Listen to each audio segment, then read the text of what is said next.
Now, to unpack this further, I'm joined by Joseph Downing in Philadelphia. He's a senior lecturer in politics and international relations at Aston University and a visiting fellow at LSE's European Institute. Great to have you here with us on TRT World. Now, tell me if this is a plausible explanation to what's happening in France right now. Macron knows that the only way for his government and him to survive is to include someone into the administration who sympathizes with the right, and this is primarily why he brought Michel Barnier in.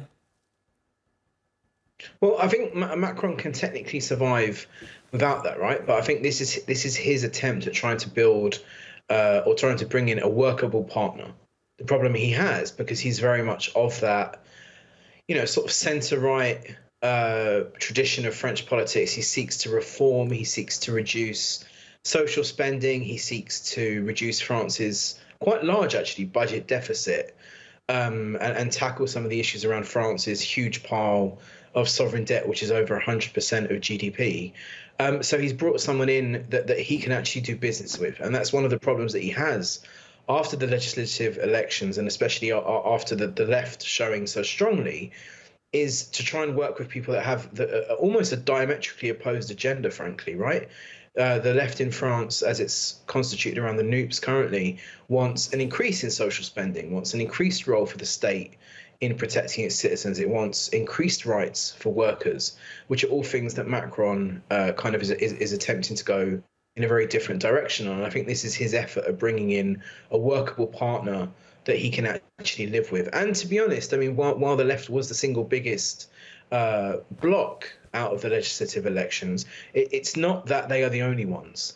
And actually, by bringing in Barnier, especially with his line on immigration and his sort of centre-right political leanings being in the Republican Party, is actually Macron is sort of trying to build a coalition with those sort of on the right. And I think that's something that is quite important to think about here. But the problem is, as your correspondent on the streets of Paris has said, this does plunge France into quite a significant crisis because, as they said, Barnier is not an elected MP in France.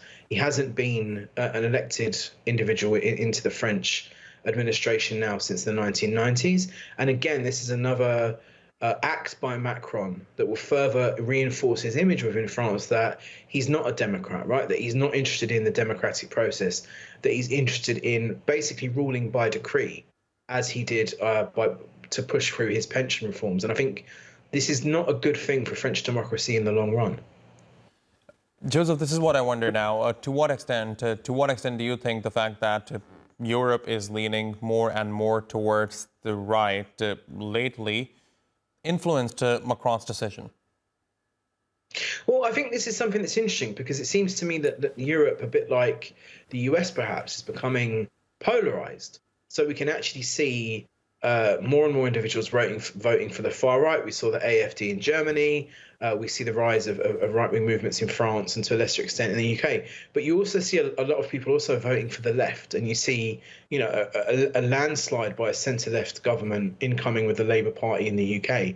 And you actually see a reconstitution of the left, which, in the last election was essentially a non-entity. The last presidential election in France was a non-entity.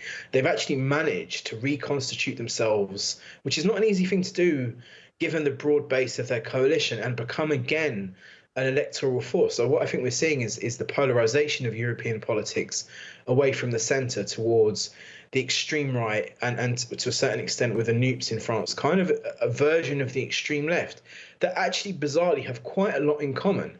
If you look at the manifestos of, the National Front in France and the left, both of them are very much about undoing some of the work that Macron's done to make France more in the image of a sort of neoliberal economy, reducing social spending, reducing workers' rights. And I think individuals in Europe that have seen a massive growth in inequality over the past sort of 3 or 4 decades have some significant issues here, right? I mean, we have similar issues everywhere.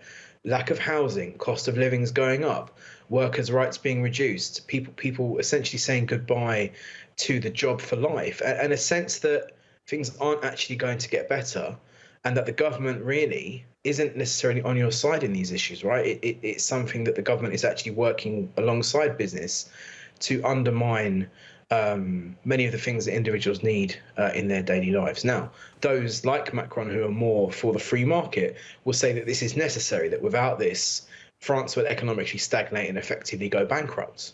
And I think both sides here have a point, and trying to bridge that gap, I think, is really difficult at the moment. Joseph Downing, thanks very much for talking to us here on TRT World. Really appreciate your taking out the time.